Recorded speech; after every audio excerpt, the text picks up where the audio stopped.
Okay, folks, let's go over chapter 10. That's the respiratory system, or respiratory, as some folks may say, but I'm not from those parts, so respiratory system. Anyway, we're going to talk about the role, obviously, gas exchange. Distinguish between inspiration, drawing air in, and expiration, breathing it out. Talk about the structures. All right, so the respiratory system helps ensure that oxygen is going to enter the body and carbon dioxide is going to leave the body, like I said, gas exchange. Inspiration, also called inhalation, is bringing air in. The in inspiration remind you that air is coming in. Air goes from outside the body to the lungs, and in order to do that, it has to pass through the trachea, and above that through the larynx. So it has to pass through the nasal cavities, the larynx, the trachea, the bronchi, the bronchioles, and eventually gets into the alveoli of the lungs. Expiration, the EX should remind you of the word exit. This is what happens when air moves from the lungs to the outside of the body, to the atmosphere. It's using all the same tubes and structures. All right, ventilation is a generic term for the movement of air, whether it's coming in or out. The cardiovascular system is going to carry oxygen from the lungs to the tissues and carbon dioxide from the tissues to the lungs. So obviously, the cardiovascular system and the respiratory system are working together. During respiration, our cells are going to use up oxygen and make carbon dioxide, and we have to get rid of that. We do that by breathing it out. We also do that by turning some of the carbon dioxide into carbonic acid and using it as a buffer. All right, so I already told you nasal cavity, larynx. I should have said pharynx, then larynx. So what happens is air comes in through the nasal cavity, it goes back here to the nasopharynx, then it passes the oropharynx, it passes down here into the laryngopharynx, that's the part of the larynx, behind the larynx, and then it then goes into the larynx through the glottis, the hole or opening at the top of the trachea, goes down the trachea to the bronchi and into the bronchioles and the lungs. All right. Hey, there's your first progress check. Be able to answer those questions. If you can't, rewind it this tiny little bit, watch it again. I'm going to pause here for a moment, and you can start the video when you're ready. Okay, let's move on. All right, so now we're going to talk about the role of the nose, the pharynx, and the larynx in respiration. Talk about the upper respiratory system and the functions. And we'll explain how the larynx or voice box works. The short version is it would be more accurate. A lot of people talk about vocal cords. It would be a lot more accurate to talk about vocal folds. Anyway, but role of the nose. We have the nasal conchae or turbinate bones that we're about to talk about. They're covered with mucosa, and that mucosa has three functions. It will warm the air that's coming in, it will moisten the air that's coming in, and because it makes mucus, it helps to filter out rubbish that you breathe in, dust and things like that. Anyway, let's move on. We'll talk more about that. So the upper respiratory tract, nasal cavities, pharynx, larynx, the nostrils, the anatomy term form is nares, and those open up into the nasal cavities. We have a wall right here between this and these two nostrils, the wall between them is the septum. Just like when we did cardiovascular, the wall between the chambers where the was the septum. It just means wall.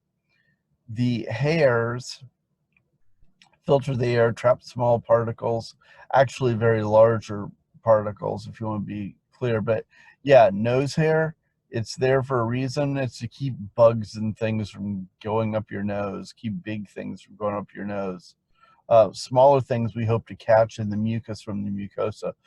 The real name for those hairs, by the way, is vibrissa. Anyway, let's move on. All right, so here we have a close-up of the head. And I'm going to point out these sinuses. We haven't talked about them yet, but here's the frontal sinus. Okay, these sinuses are spaces, hollow spots in the bone. And they're also lined in mucosa. They also can serve to warm and moisten air if it goes into those spaces, but they make the skull lighter. Anyway, so let's move on. So your nasal cavities are lined in mucus. It says the mucus helps trap particles, move them to the pharynx that can be swallowed or expectorated, spit out. Let me be a little more clear. The mucosa, the nasal conchae, also called turbinate bones, are what you're seeing here. You have bones that are spiral shaped on each side, and the air circles around them. Well, those bones are covered in mucosa, which means the air is spinning around this mucosa that is covered with mucus that it makes. And any dust or things like that tend to get caught in the mucus. I know this is a gross example, but if I've been out working in the garage and I've been welding on something and I'm grinding the metal and I don't wear a mask like I should, if I do that too much, my snot is going to be black because of all of the dust that was in the air that I was breathing in. It's a method of trapping that stuff and keeping it from getting down into your lungs. Then that mucus moves, like the book said, to the back of the nasal cavity down to the mouth, well, to the pharynx, okay? So in back of the nasal cavity, you have the pharynx, and it's divided into nasopharynx, the back of the nose, oropharynx, the back of the mouth, and laryngopharynx. So the point is, if you move things back to the pharynx, you can swallow them down to the stomach, where stomach acid will deal with any of that badness, kill the bacteria, that type of thing. Underneath the mucus, below the mucus, you have the submucosa. Makes sense. Sub means below. A bunch of capillaries. They help warm and moisten the incoming air. So, like I said, we have three functions in this mucosa. Three functions inside the nose. We warm the air, we moisten the air, and we trap junk we don't want to get down to the lungs. Warm and moisten makes sense if you think about it. If you've ever been up north during a winter and you breathe in really cold, crisp air, you can do it. You can breathe in and it hurts your lungs because the air is so cold, so dry. But if you breathe in more slowly and let that air have a chance to move slowly over the mucus layers, it'll be warmed and moistened, and it won't hurt quite as much. It won't feel bad. That's the purpose of that, because if you think about it, the inside of your body is all water and moist, the inside of your body is warm. So you're trying to make the air a little closer to that environment before it comes in. The negative, the flip side of that, is that when you exhale, you're going to lose some body heat and you're going to lose a lot of moisture. All right, let's move on. Okay, also the nasal cavities do smell, and your tears, they drain into the nasal cavity through tear ducts. That's why when you cry, you get a runny nose. All right. We have sinuses, the spaces in the skull that we already talked about. If you get them full of fluid and increased pressure, it can cause a headache. There's a really bad thing that can happen when you're scuba diving called a sinus squeeze, or worse, a reverse squeeze. You don't want this to happen. The way to avoid that, don't dive when you're having sinus problems, congestion. You don't want to get air trapped in a sinus and then expanding or contracting based on changes in the pressure, changes in how deep you are. That can push on your mucosa, push on the nerves in there. Yeah, it hurts and it can cause damage. But anyway, all right, so air in the nasal cavities goes into the nasopharynx, and that makes sense. It's the upper part of the pharynx. You also have your eustachian tubes. Those are the middle ear. That's whenever you're going up in an airplane, oh, my ears popped, or you go down in a swimming pool, oh, my ears popped. What happened is the eustachian tubes opened to adjust the pressure in the inner ear so you wouldn't pop an eardrum. Instead, the pressure in the inner ear was set to match the pressure inside your nasal passages. So, all right, your pharynx, the throat, connects everything from the nasal down to the voice box. And I already told you, if you're in back of the nose, it's the nasopharynx. If you're in back, if you're in back of the mouth, it's the oropharynx. If you're in back of the larynx, the voice box, it's the laryngopharynx. You have tonsils in this area, and those are lymphatic tissue, lymphoid tissue. So they're full of white blood cells, and things that are passing through, a lot of times they get caught. When I say things that are passing through, I'm talking about things you either inhale, things you swallow. Little bits of them will get caught in these crypts, these little passages, and these little little passages, the little crypts, the dead end. I think of them as box canyons. So anyway, stuff that gets caught in there, you'll have like here is an air passage, and or a little slit, a groove, a box canyon. It is the crypt.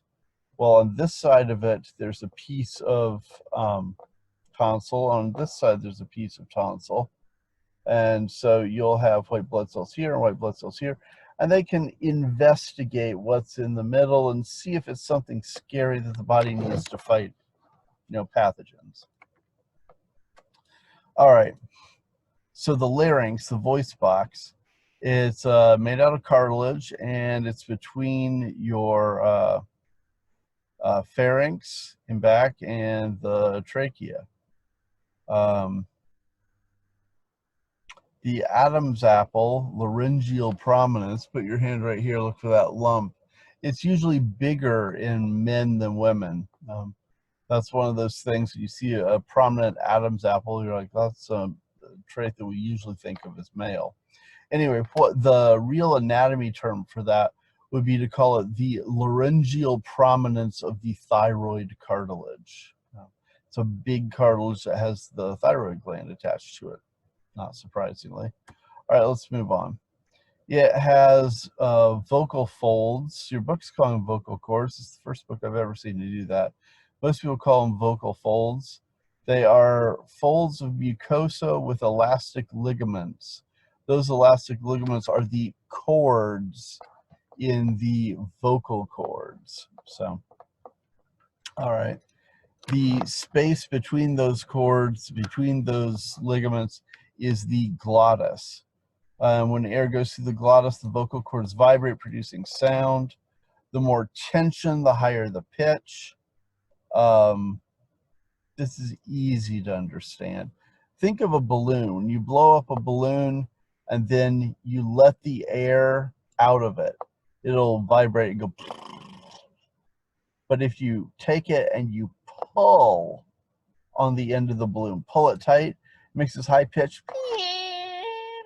And the more you pull, the higher pitched it is. The less you pull, the more deep vibrating it is.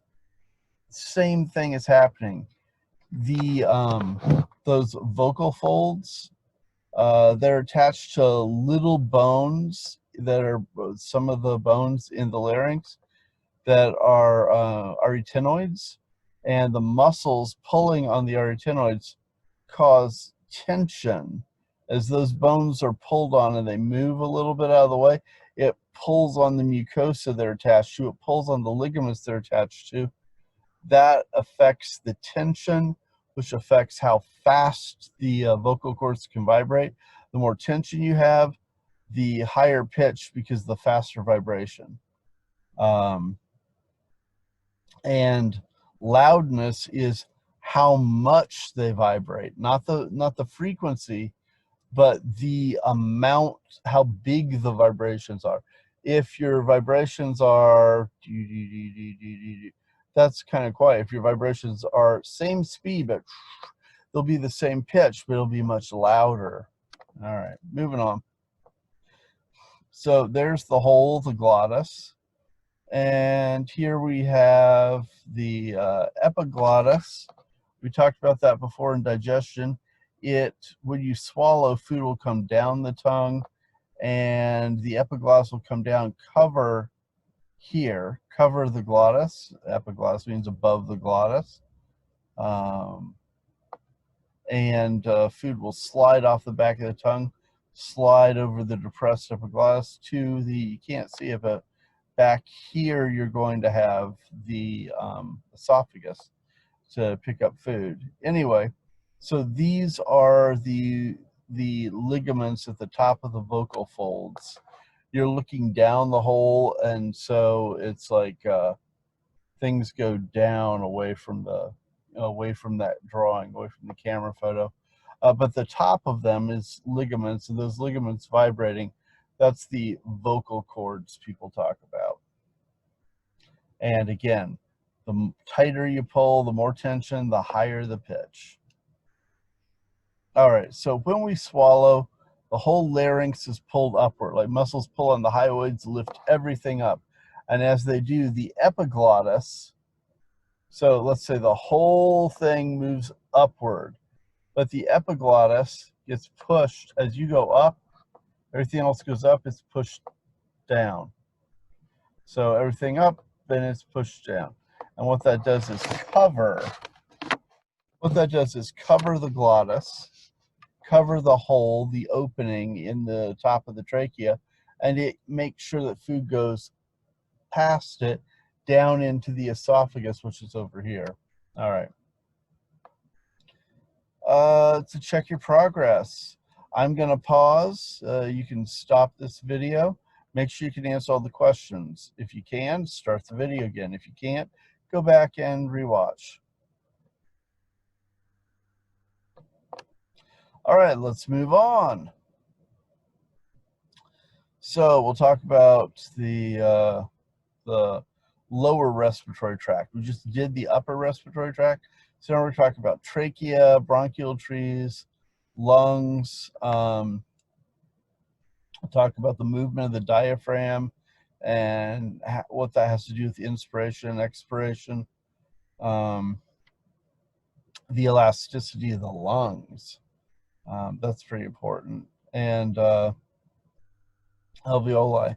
The short version is when you are doing tidal breathing, we'll get to that term in a minute, but it means when you're doing resting breathing, it takes energy to inhale, but it doesn't take energy to exhale, because what happens is you inhale, the diaphragm drops, and the pressure inside of the lungs drops, and the air rushes in, and the lungs are stretched a little when the diaphragm drops. So they get a little bit bigger,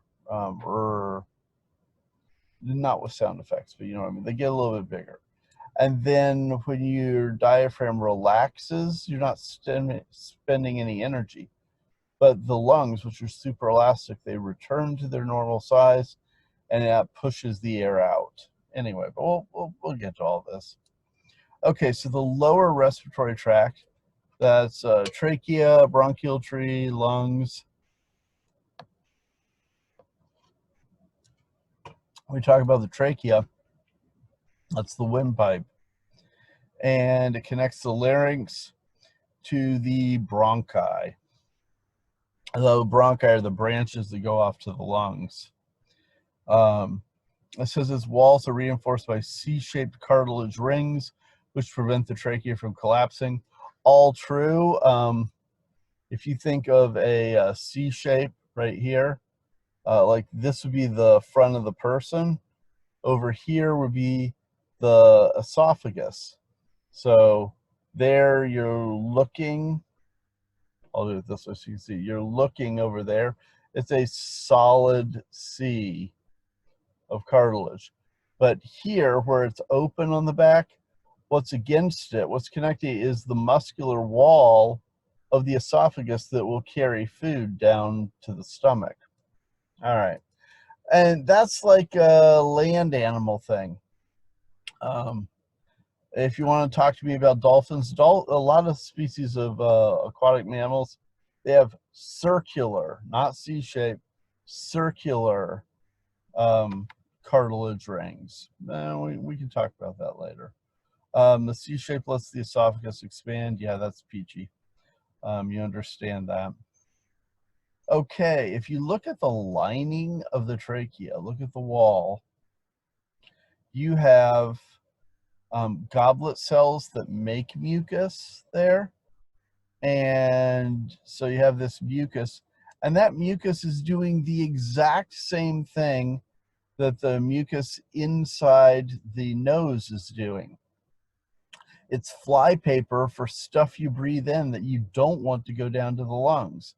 So those particles will get caught in the mucus, and then you see all of these cilia. We have ciliated cells. I mean, they're little hairs sticking up.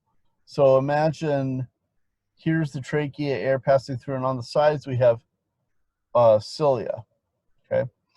There's mucus right here, and the mucus, you can see right there, you're breathing something in, it gets stuck. Oops, let's back, there we go. You're breathing something in, and it gets stuck in the mucus. Then the cilia go, these cilia wave, and as they wiggle in unison, they move the mucus upwards towards the back of your throat so you can swallow whatever you caught in the mucus down to the stomach to kill, and that keeps the stuff you're inhaling from going down into the lungs.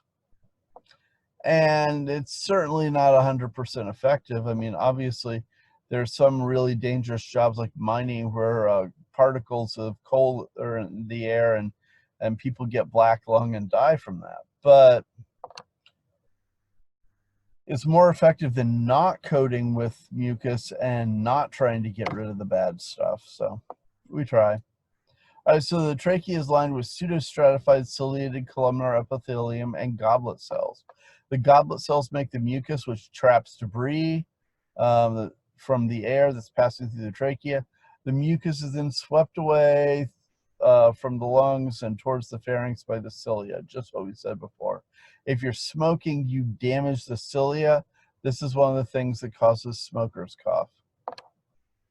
A tracheostomy, ostomy would be opening. They might cut open your trachea and put a breathing hole into the trachea. Now, a bronchial tree. You have two primary bronchi, one for each lung, okay? Primary bronchi branch into secondary bronchi, and they keep going. You have like 20 or so levels of branching. I mean, you need branches and branches and branches and branches. But the secondary bronchi, you're going to have two on the left because you got two lobes to the lung, and three on the right because you got three lobes, one for each lobe. Now, you might say, why is there a difference? Because the heart's a little off center, And there's even a spot on the left lung called the cardiac notch where the heart is in that area. And so you have less lung tissue. So you only have 2 divisions to make sure they get air. The right, with a little more tissue, is divided into three lobes, but we'll get there. All right, so what happens with asthma? During an asthma attack, the smooth muscle of the bronchioles contracts, constricting it, causing wheezing. So when we were going down through the trachea, we talked about the cartilage rings. The further down you get in this branching, the less complete that cartilage is going to be, and the more smooth muscle you have. And that muscle is what can do contracting or relaxing, contracting or expanding. Each bronchiole leads to an elongated space with many air sacs. All the air sacs are alveoli. Great. So there we have a cluster of alveoli or a single alveolus.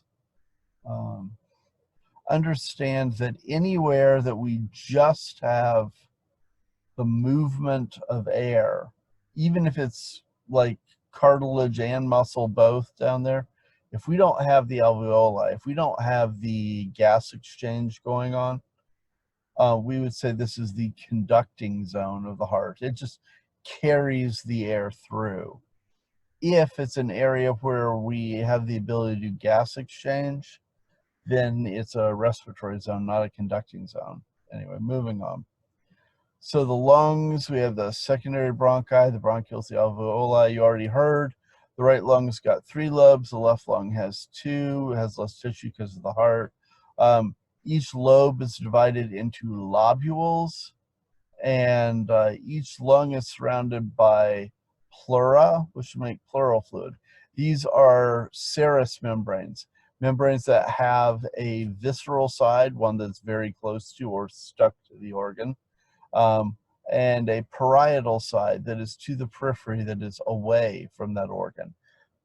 So the visceral pleura would be stuck to the rib cage, sorry, that's wrong. I said that wrong. The parietal pleura to the periphery would be stuck to the ribs, stuck to the diaphragm, or stuck to the mediastinum. Remember, we divide the thorax into pleura. We divide the thorax into pleura, and mediastinum in the middle. The mediastinum is what holds the heart. It's what holds the trachea that's coming down.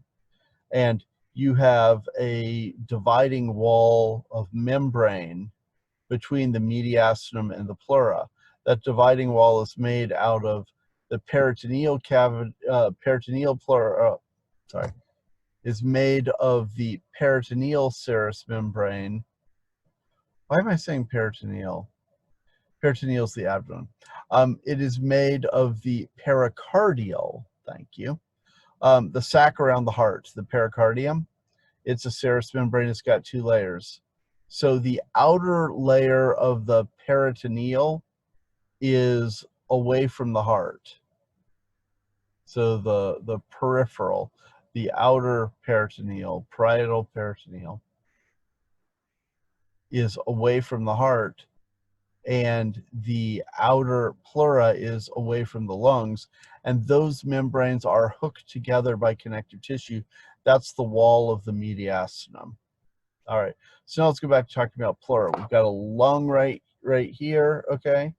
And this lung has around it the very close, stuck to the visceral pleura, and away, like stuck to the body wall, but also stuck to the mediastinum, the parietal pleura. That's what they're talking about there. Anyway, between those 2 layers, there's very little space, it's super tiny, is pleural fluid. And that's just like, it's serous fluid. All the serous membranes, they make this lubricating fluid. It makes it easy for the organ to move and slide past the other organ. It reduces friction between the sides. And there is a case where a lot of time you'll hear about people in nursing homes who have pleuritis. That's inflammation of it, and then you don't have all that nice fluid, and you have rubbing, and it hurts them to breathe. So let's move on. All right, so pleural fluid has surface tension, and it keeps the parietal and the visceral sticking together. The best way to think of this is sometimes I will, in a face-to-face class, I'll take, what do you call it, microscope slides. And I'll take a microscope slide and a microscope slide, and I'll put them against each other, and nothing happens. And actually rub them against each other and have the students feel and allow this little bit of friction. And then I'll put a drop of water between the two, and oh yeah, they slide past each other really well. But then I'll pick one slide up, and the other slide will hang from it because of the surface tension. In the same way, when the parietal pleura is attached to the rib cage and the ribs move out, they pull on the serous fluid, which pulls on the visceral, which makes the lungs expand, which makes air want to flow in. All right. Anyway, pleurisy, inflammation of the pleura. I call it pleuritis. I was wrong. It's pleurisy. The P should remind you it's very painful. Yeah, it hurts to breathe because you now have friction instead of nice lubricating fluid. All right, so the alveoli are the lungs where you do the gas exchange. Each alveolar sac is surrounded by capillaries. The wall of the sac, the wall of the capillaries, one thin little flattened cell thick. So you have one thin cell from the alveoli, one thin cell from the capillary. That's the best you could get for gas exchange. Moving oxygen, it only has to cross two very thin cells. Moving carbon dioxide, you only have to cross two very thin cells. And what we're doing is exchanging those gases between the air inside the alveoli and the blood inside the capillary. All right, so oxygen is going to enter the bloodstream. Carbon dioxide is going to leave the bloodstream and go into the air. The alveoli are lined in surfactant. Surfactant is a word, a soap is a surfactant. It's anything that reduces the surface tension of the water.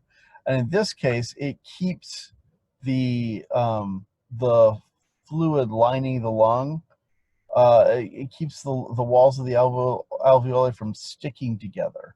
All right, keeps them from closing.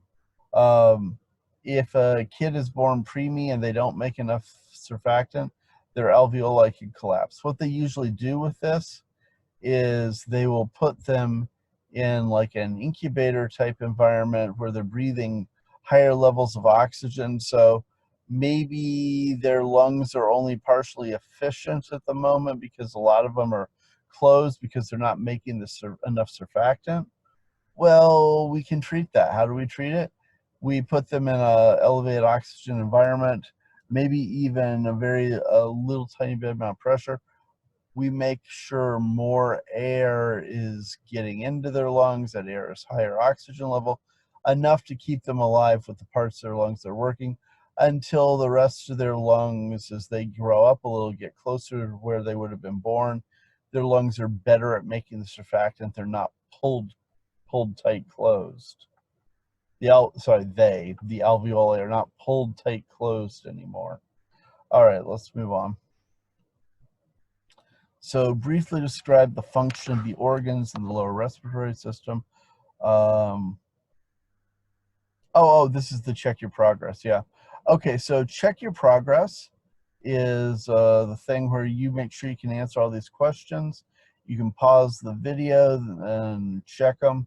If you can't answer them, rewind it, go back, read it again, watch the video again. Then you come here and we'll start. Normally I'm like, oh, I will pause. But what I'm going to do is flip the image around backwards so my left is on the left and my right is on the right, and it's far less annoying to me. You might have noticed I'm having trouble with my hands. I'm talking with my hands. Uh, I just wanted to explain why the text on my hat's going to be backwards. All right. And now let's make sure. Oh, wow, gee, look, my right hand is on the right, my left hand is on the left, like I was looking in a mirror.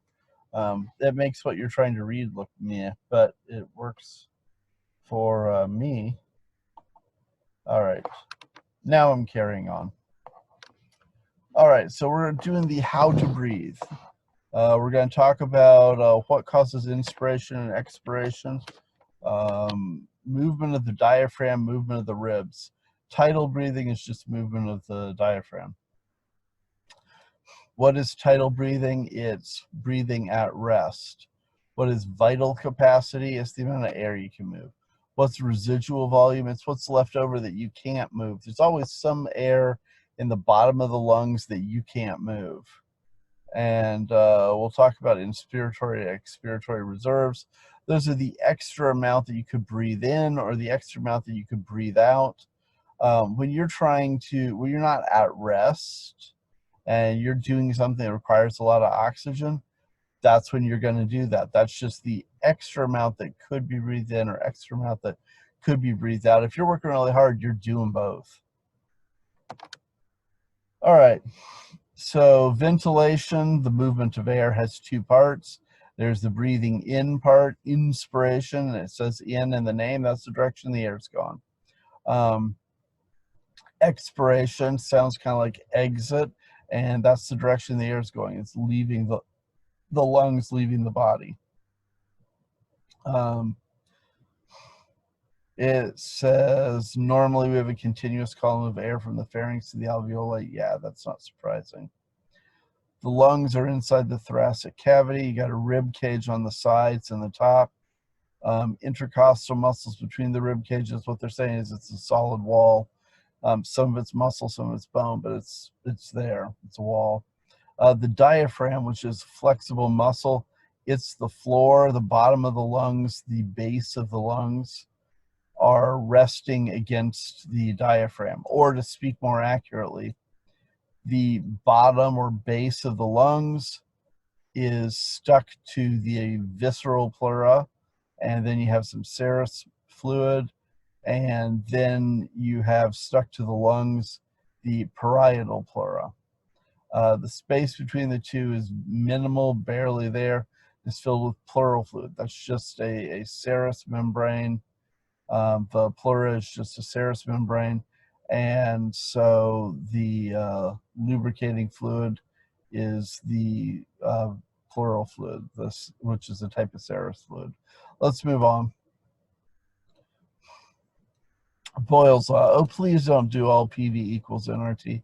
Yeah, we're going to do PV equals nRT. Yeah, okay. At constant temperature, the pressure of a given quantity of gas is inversely proportional to its volume. Well, that could get incredibly mathy. So let's just cut to the chase before we get all mathy. What I want you to know is if you take a given amount of air and you increase the temperature, it will expand to a bigger volume. If you chill it, it will go down to a different volume. If you keep the temperature the same, that's the at a constant temperature. If you keep the temperature the same, then so you got a fixed amount of gas, you're not changing the temperature, you could change the pressure, and that's what they're talking about here. If you increase the pressure, it takes less space, you push it in. If you decrease the pressure, it expands. Gases expand to occupy the available amount of space. Let's move on. Inspiration, you're breathing in. The diaphragm and or, they're saying and, but it's and or, external intercostal muscles contract. The reason I said or is because in tidal breathing, which is breathing at rest, it's only the diaphragm.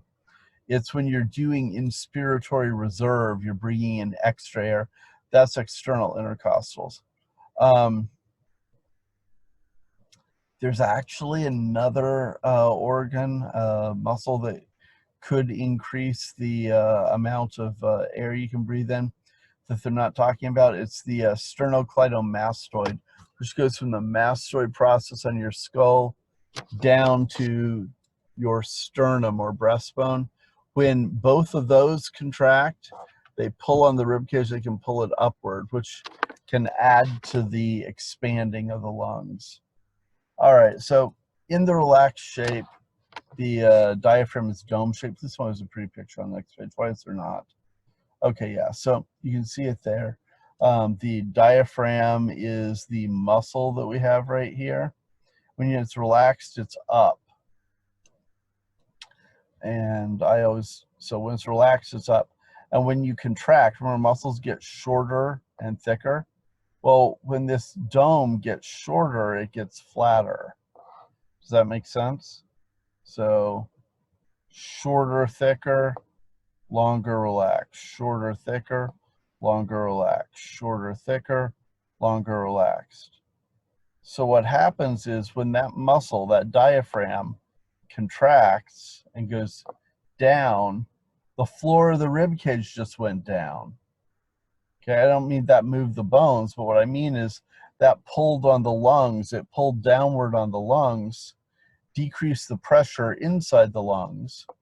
I don't have one with me right now, but a lot of times when I'm doing this in a face-to-face class, I'll have a really big syringe with me. And I'll be holding it, and when you pull down on the plunger, it decreases the air, decreases the pressure inside the syringe, and air flows into the syringe. And then when you push the plunger upwards, it increases the pressure inside, and the air flows out. Same thing. So when the diaphragm contracts, it drops, just like when a plunger drops. The pressure inside the lungs goes down and air flows in. And when the diaphragm relaxes, it goes back up, and the air is slightly pressurized, so it flows out of the lungs. All right, let's go back to the slide. In the relaxed state, the diaphragm is dome-shaped. During inspiration, it contracts and becomes flattened. I think you can see that. Contraction of the external intercostal muscles makes the rib cage move upward and outward. Both actions increase the size of the thoracic cage. We said all that already. As the thorax volume increases, the lungs increase in volume because they're stuck to the wall with serous fluid, with pleural fluid. And as the volume increases, the air pressure inside the alveoli goes down, air pressure in the lungs goes down. And that means that air will flow from the high pressure, which is the outside of the body, to the low pressure, which is inside the body. It goes into the lungs. All right. So, yeah, that's not a bad diagram. When you have expansion, the pressure inside goes down, and then air flows in. When you have contraction, the air pressure increases, and then air wants to flow out the trachea. All right, we've said it before. We've said it multiple times. Expiration. It says the passive phase of breathing. The diaphragm and external intercostals relax. It says the rib cage returns to its resting position, moving downward and inward. All true. What they're not mentioning yet is that the lungs are stretchy. So this is also like a balloon. If you blow up a balloon, it wants to return to its normal size. If you blow up a lung, it wants to return to its normal size. It will try to go back to its normal size. That increases the pressure. That shoves air out. So yes, there's muscle involved, but there. As lungs recoil, that's talking about the lungs trying to go back to their normal size. The air pressure increases, air flows out. Good.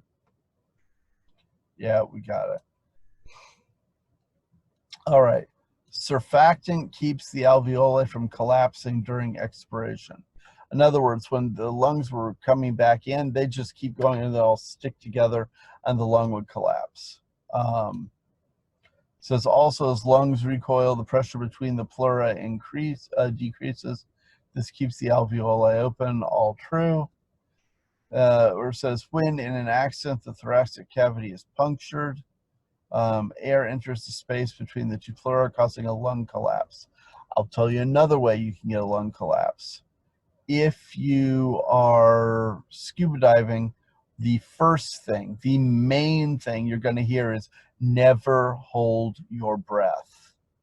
When you're breathing pressurized air, you cannot hold your breath. You must constantly be breathing in or breathing out. It's dangerous to do anything else. And the reason why is, what if you were to hold your breath and then go up? The air inside your lungs would expand, expand, expand, expand. It might rip a little hole in a lung, in one of the alveoli. Remember, those things are only 1 cell thick.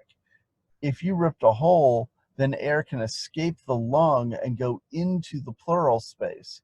And that air, because you can't breathe it out through the trachea anymore, as you go up, up, up towards the surface, lower pressure, lower pressure, lower pressure, the air will just expand, expand, expand, expand, and it will collapse your lung. It'll fill up the space in the pleura, which normally that like only a couple of atoms thick or a couple molecules thick. It'll fill up with air. And where will that air go when it expands? It will collapse the lung, because you can just create space by not putting air in that lung. Very bad. And also more common in smokers, because their lungs lose elasticity. It's easier to tear the alveoli. Anyway, moving on. Breathing hard, maximum inspiration, uses muscles in the back, the chest, and the neck. The neck muscles are the ones we talked about before, your sternocleidomastoid, attached to the sternum and to the mastoid process of the skull. All right. These will increase the size of the thoracic cavity more than usual, allow more breathing in. What I'm talking about is the thing already mentioned, inspiratory reserve. You're filling them more. If you're breathing out harder, that would be the forced expiration expiratory reserve. We haven't actually explained that yet, but we'll get to it. All right, I guess we get to it now. Expiration can be forced. That is singing or blowing air, anything that forces the air out. You are contracting your intercostal muscles. This would be the internal ones. Remember, the external pulled you to the external, move the lungs out. The internal bring the rib cage in, okay? And so the internal, they will bring the rib cage in, which pushes on the lungs, squeezes the air out of the lungs. When your abdominal muscles contract, they push upward on the diaphragm. That also causes air to come out. All right, so now we're going to talk about the types of gas, the amounts of gas that get exchanged. Tidal volume is the normal amount that you breathe in and out at rest. Great. Vital capacity is the maximum amount that you could move in plus the maximum amount that you could breathe out, okay? So the total amount that you can ventilate is your vital capacity. The extra amount you can breathe in is your inspiratory reserve. The extra amount you can breathe out is the expiratory reserve. Those two things plus the tidal volume are what make the vital capacity. All right, here's a little chart, know it.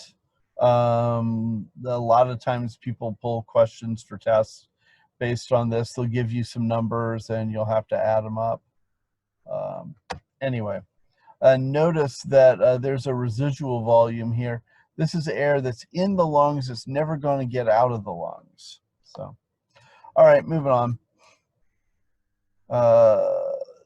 Vital capacity is, I just said, the sum of the tidal, the inspiratory reserve, and the expiratory reserve. Some inhaled air never reaches the lungs. What they're talking about is It's stuck in the conducting zones. It's in the trachea, in the bronchi. It never gets to the alveoli where we do the gas exchange. So the book's calling that dead air space.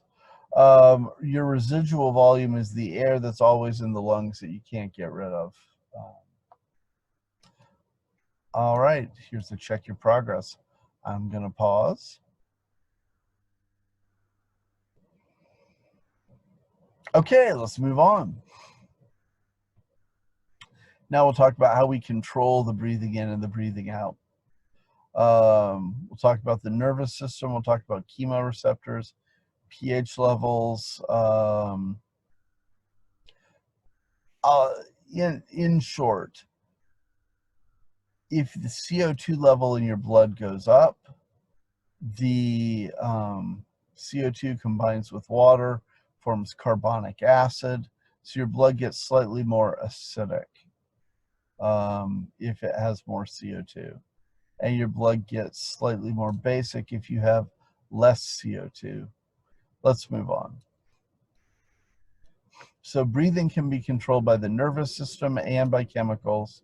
We'll do nervous system first. Respiratory control center in the brain sends out signals to the diaphragm saying, you can breathe now, you can breathe now.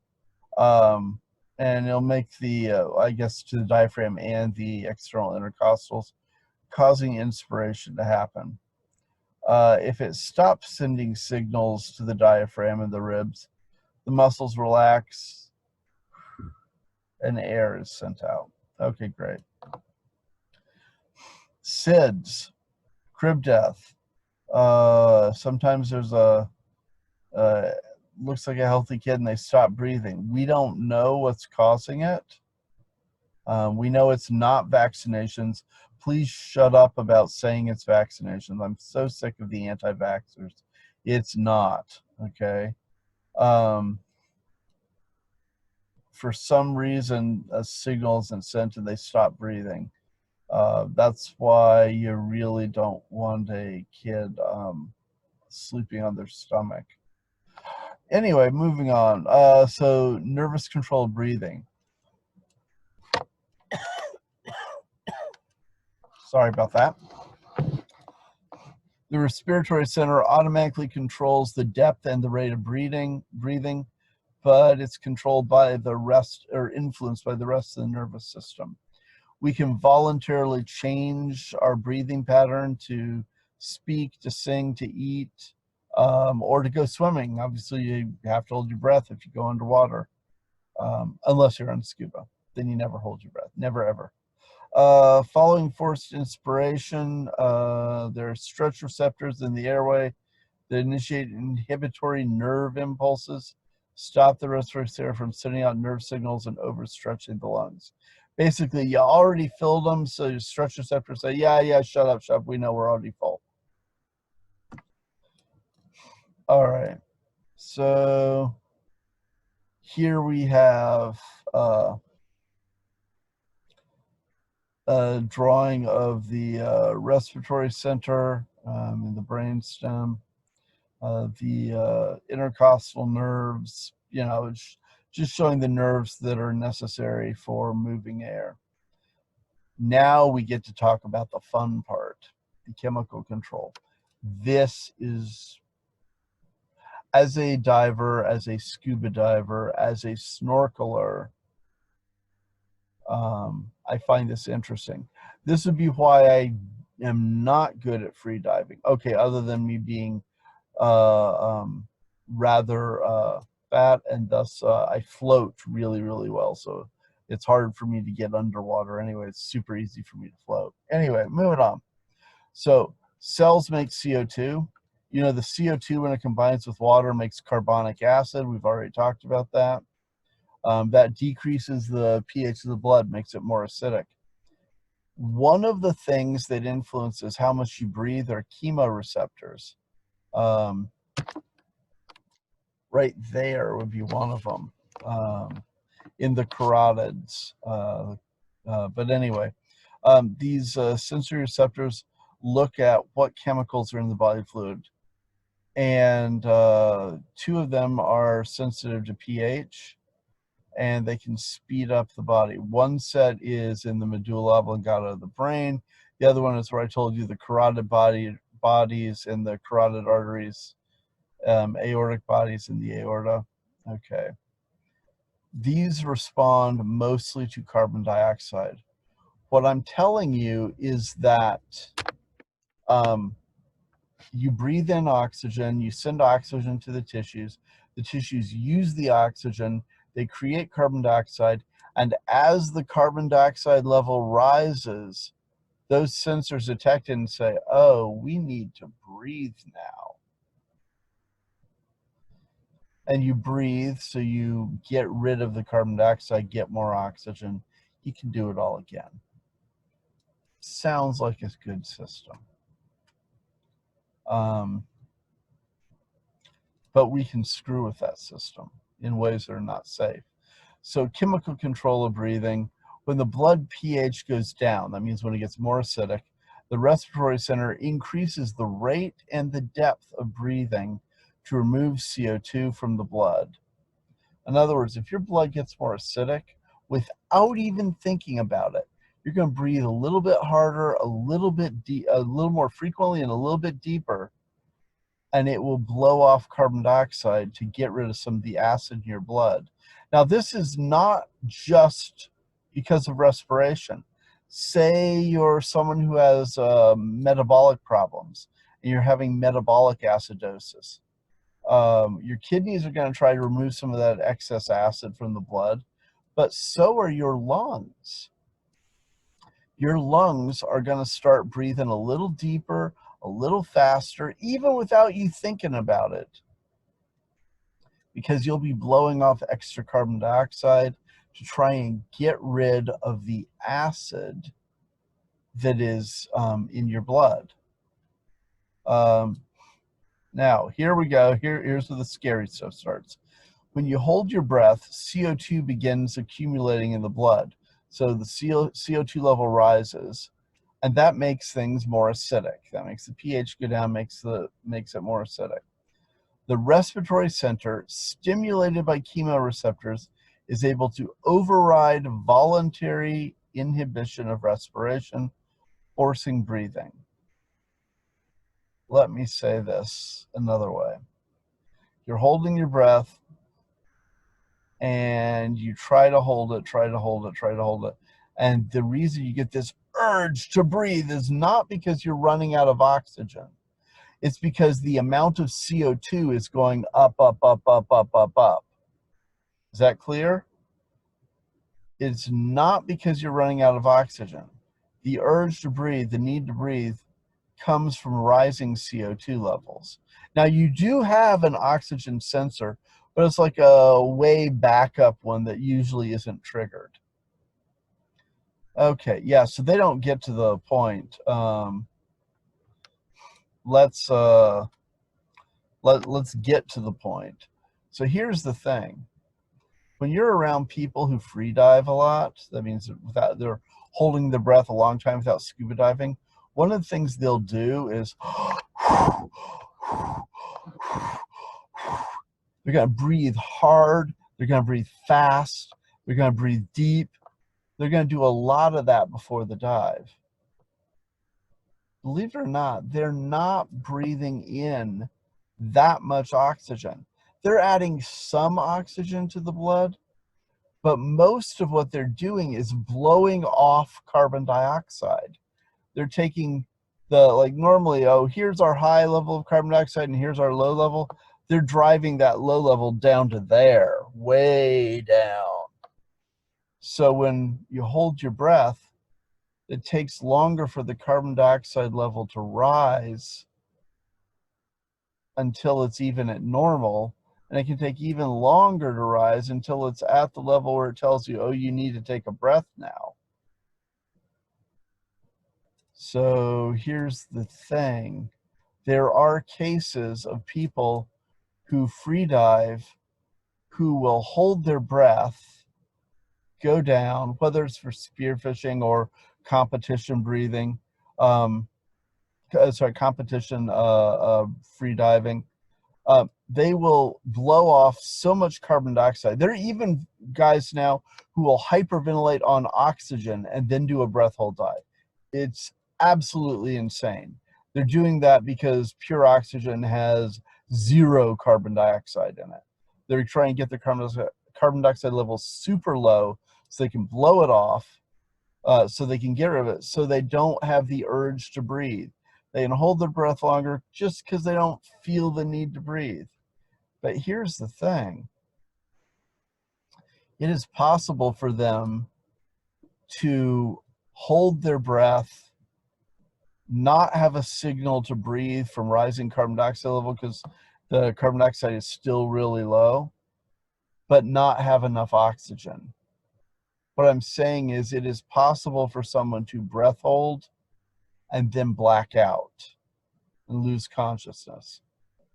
And if it's like kids in a high school or middle school having a who can hold your breath the longest contest, I've seen that before.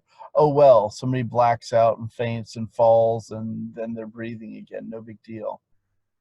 But if that happens underwater, you drown and die. And that's why in these extreme freediving competitions, they have scuba divers at depth. And as someone comes back up, they will have to signal the person, and the diver has to check to make sure they're conscious and they're okay, because you don't want them getting unconscious and then the body triggers breathing while they're still underwater. Anyway, now we'll move on.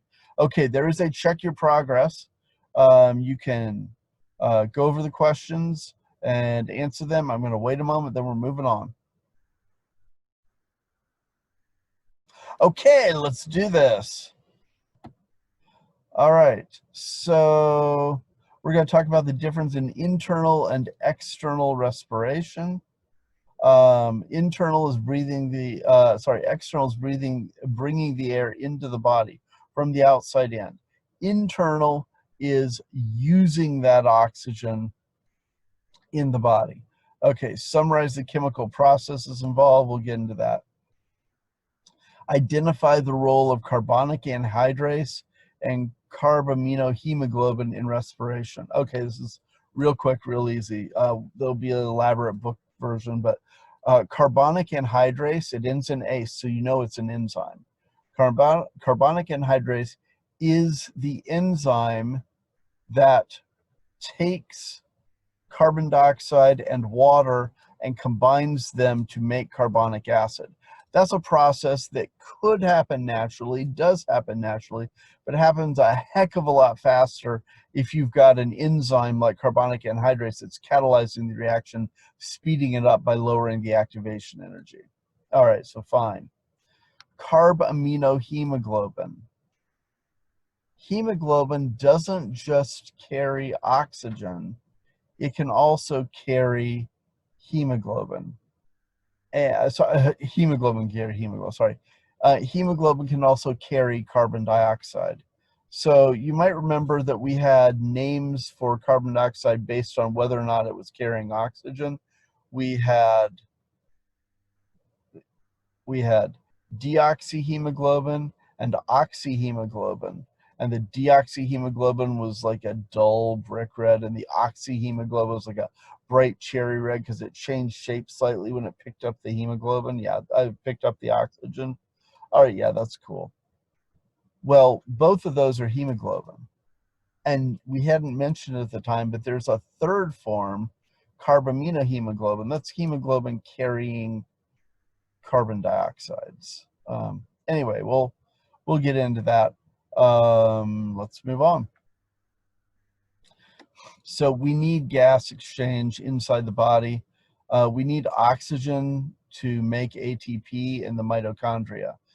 Both of the processes that happen in the mitochondria, the Krebs cycle and the electron transport chain, I guess now it's trendy to call that oxidative phosphorylation, but both the Krebs cycle, citric acid cycle, and the electron transport chain, oxidative phosphorylation, both of those require oxygen. Now they do it for different reasons, but they both require oxygen. And so that's why we need oxygen to make ATP, because those processes that happen in the mitochondria need oxygen. And then obviously we're going to make carbon dioxide, and we got to get rid of that. So respiration, external respiration is the exchange, sorry, external respiration is moving the air in and out. Internal is exchange of gases in the tissues. So it says principles of diffusion govern whether oxygen or carbon dioxide enters or leaves the blood. That's pretty straightforward. Things move from where there's a lot of them to where there's less of them. So we have a lot of carbon dioxide in the air in the lungs. We have a lot of carbon dioxide in the blood and not as much in the lungs. So it's going to diffuse into the lungs, and then we can breathe it out and get rid of that carbon dioxide. We breathe in nice fresh air. It's full of oxygen. Well, not full, it's like 21%. But we breathe in the air. It's got lots of oxygen, a lot more oxygen than we have in the blood. So the oxygen is going to diffuse from the air into the blood.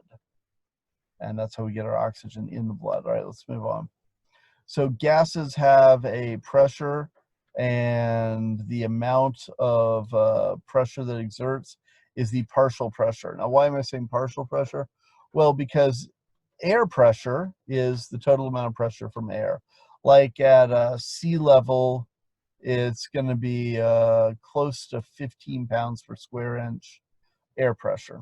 Now, obviously, that varies a little bit with weather and stuff. But anyway, 14.7, 15, something like that, pounds of pressure. But scientists should never use pounds. That's just scuba thinking. But 21% of that is air. 21% of that air is oxygen.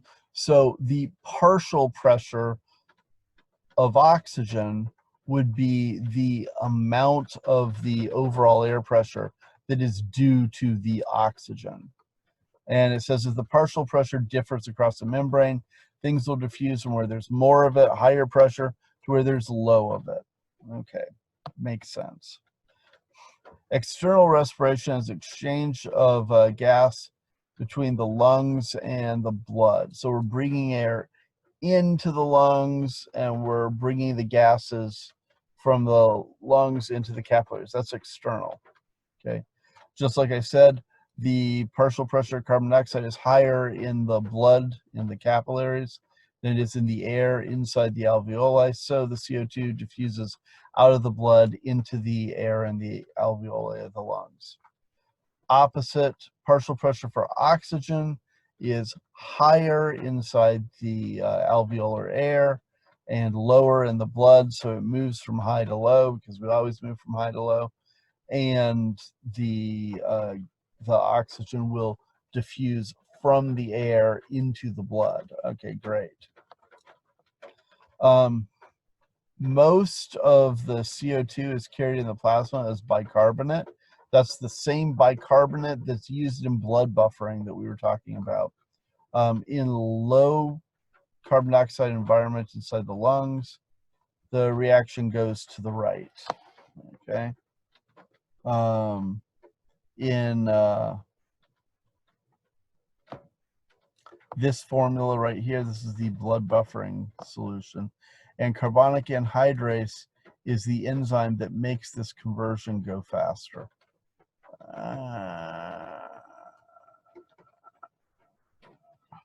Sorry, the reason I'm being annoyed is because I think that they should be putting this right there. The carbonic anhydrase affects the formation of carbonic acid. Yeah, this diagram's wrong. That should be over there. Hold on a sec. I'm going to check something. Okay, so it turns out that there are actually a lot of different forms of carbonic anhydrase. So I'm not going to nitpick over that, because I wouldn't be surprised if the way it works is slightly different from one to another. I have to do more research. Anyway, moving on.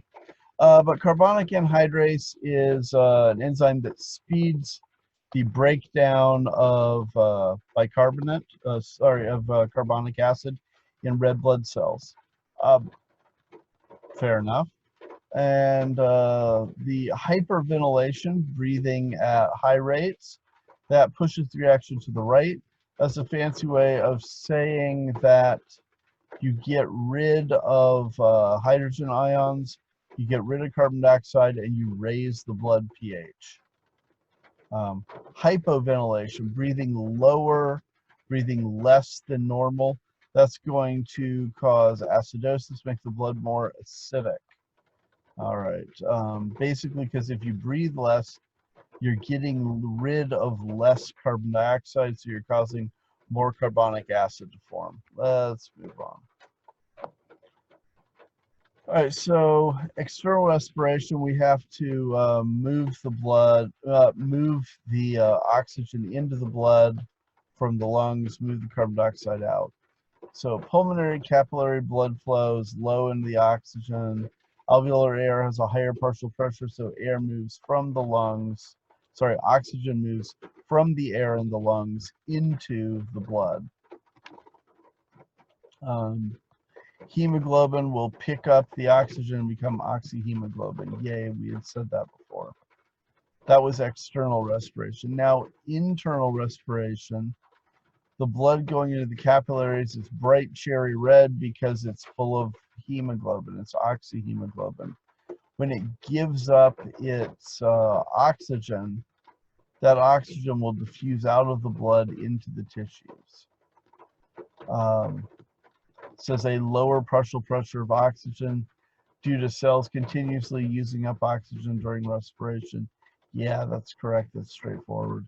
Carbon dioxide is produced during cellular respiration, and it collects in interstitial fluid. Yeah, so cells use up the oxygen, make carbon dioxide, so the fluid around those cells is full of carbon dioxide. We got to get rid of it. All right, we pull it into the blood capillaries and carry it off. Now, we're supposed to do a progress check here, progress check 10.6. I'll pause for a moment and then I'll move on. Okay, so we'll talk about symptoms and causes of respiratory tract infections, symptoms and causes of lower respiratory tract infections. Oh crap, that's a lot worse. And summarize how smoking is related to cancer and emphysema. Yeah, it's bad. Okay, and summarize how smoking is related to cancer and emphysema. Let's move on. We're going to start with upper respiratory tract infections. They can spread from nasal cavities, sinuses, middle ears, larynx, all those things. Air passages are connected. So if you get a strep throat infection, that's things in streptococcus, usually pyrogenes. They can lead to generalized upper respiratory tract infection. What you really hope you don't get is the systemic ones through the whole body. Anyway, symptoms of an upper respiratory tract infection would be sore throat, high fever, white patches on a dark red throat. Dark red because it's inflamed. We've already talked about inflammation and how you're trying to deliver a lot of blood to the area, and that causes the swelling and the heat and the redness. Anyway, but upper respiratory tract infections can be treated successfully with antibiotics. Other things you could have, sinusitis is blockage of the sinuses. Remember those holes in the skull? Otis media, media means middle, so that's infection of your middle ear. Tonsillitis is inflammation of the tonsils. Occasionally, if that's happening all the time, usually because you're getting things stuck in the crypts of the tonsils, they'll cut them out. That's your tonsillectomy. Laryngitis is infection of the larynx. And when that happens, you may not be able to move the vocal folds very well, so you could lose your voice temporarily.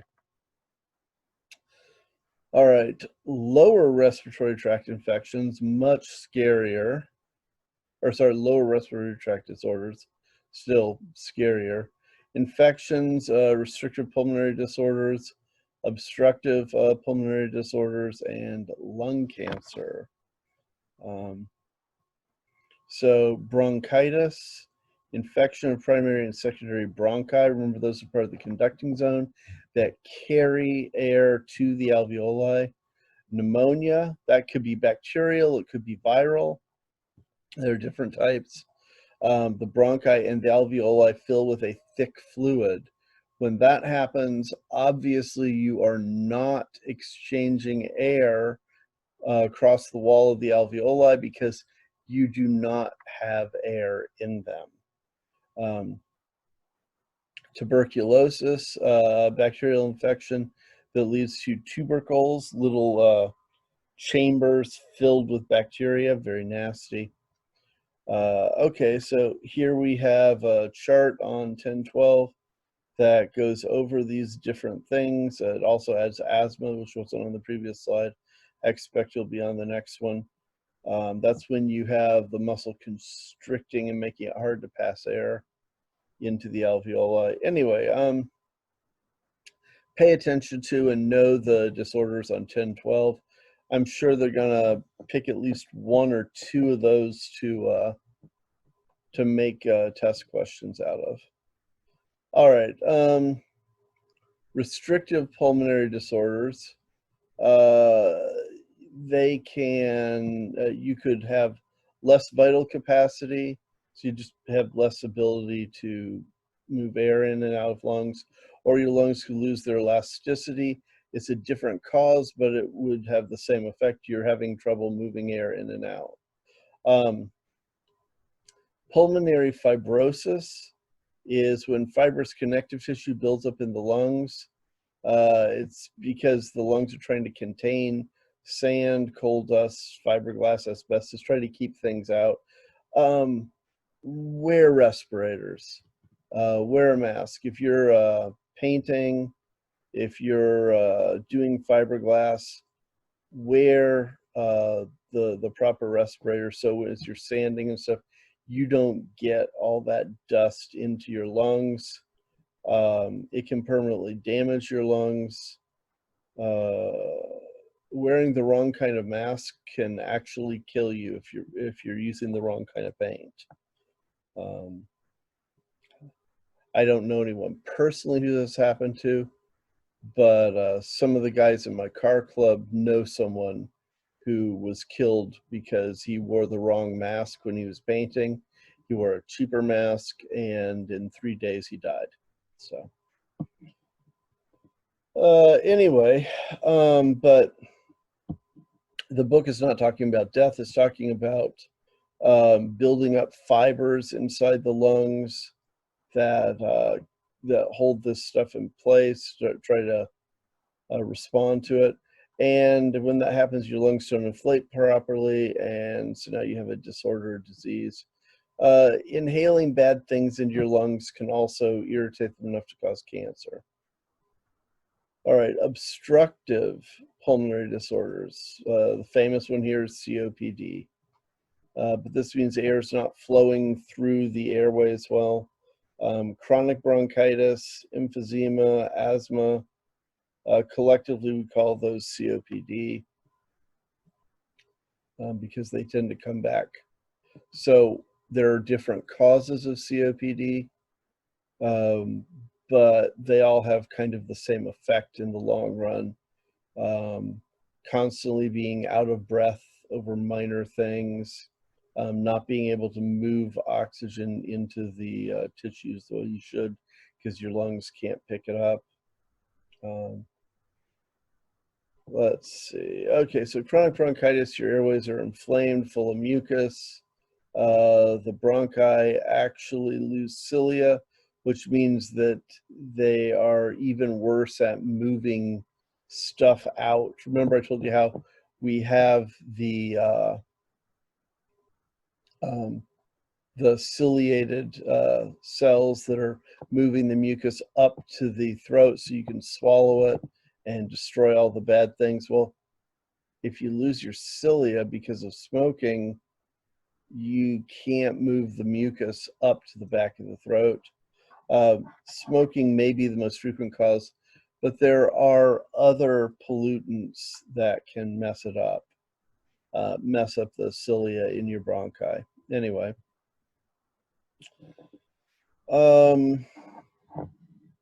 so smoking, tobacco, and health. Tobacco is bad for you. The end. Whatever type you're using, it can cause or can highly increase the chance of getting cancer.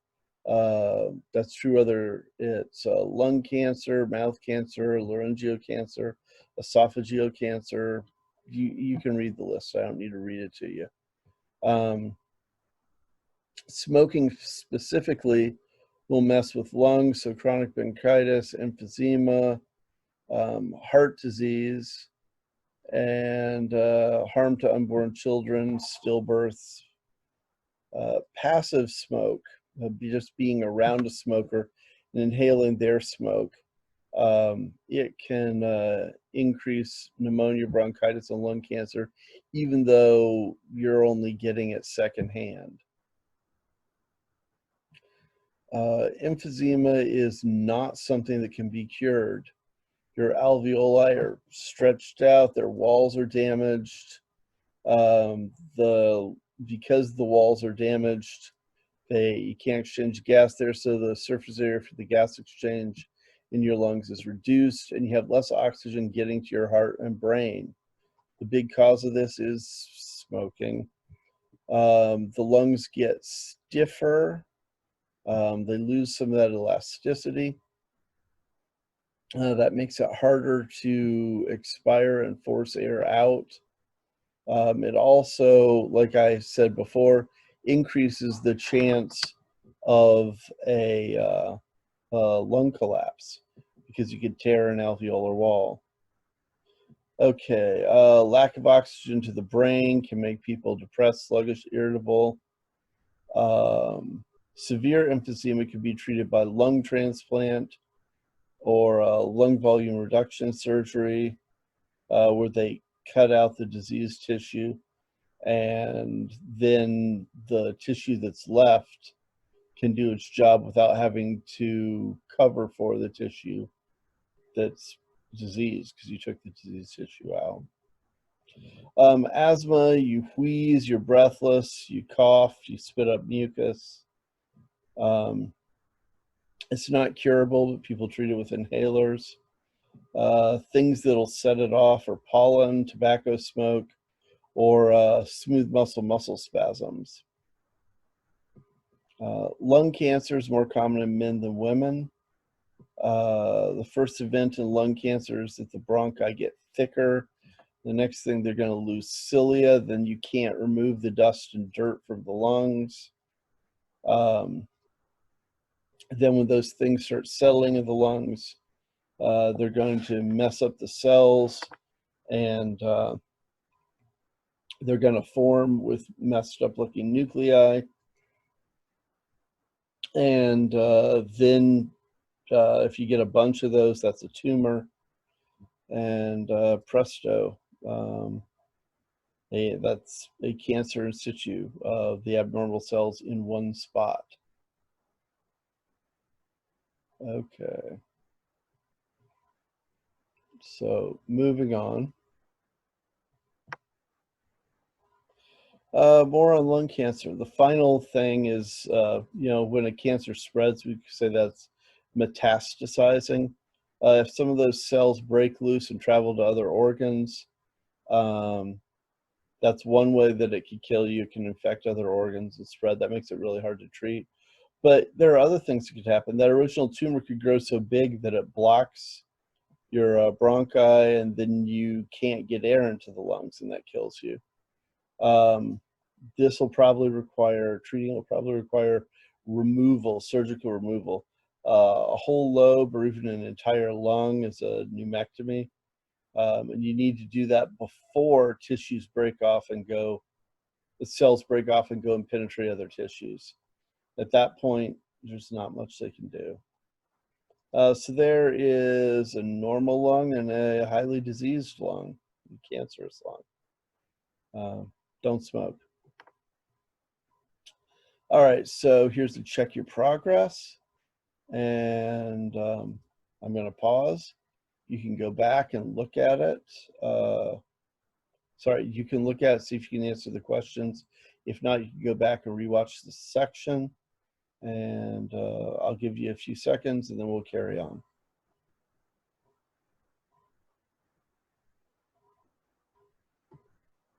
And that's the end of it. Excellent. Okay, we've done respiration. I will talk to you guys later.